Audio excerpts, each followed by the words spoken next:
అందరికీ నమస్కారం అండి. నా పేరు డాక్టర్ రాకేష్.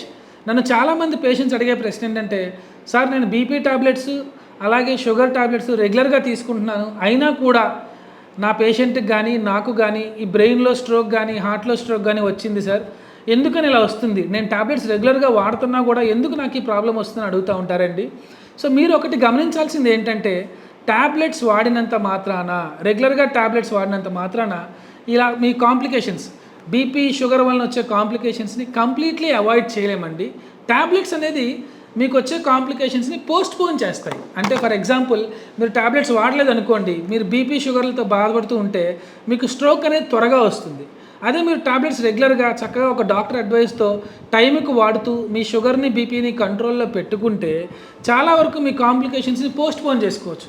40 ఏళ్ళలో వచ్చే ఇబ్బందిని 70 ఏళ్ళకి మనం పోస్ట్పోన్ చేసుకోవచ్చు. అలా టాబ్లెట్స్ రెగ్యులర్గా వాడడం వలన 30 ఏళ్ళు మీరు హెల్తీగా ఉంటారు. ఒక ఎగ్జాంపుల్గా చెప్తున్నాను.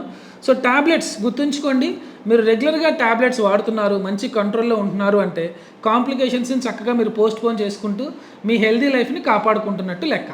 అంతేగాని టాబ్లెట్స్ వాడినంత మాత్రాన నాకు రాకూడదు కాంప్లికేషన్స్ అనేది అపోహనండి. టాబ్లెట్స్ వాడినంత మాత్రాన మనం కాంప్లికేషన్స్ని ప్రివెంట్ చేయలేము, పోస్ట్పోన్ మాత్రమే చేస్తున్నాము. అది గుర్తుంచుకోవాలి అందరూ.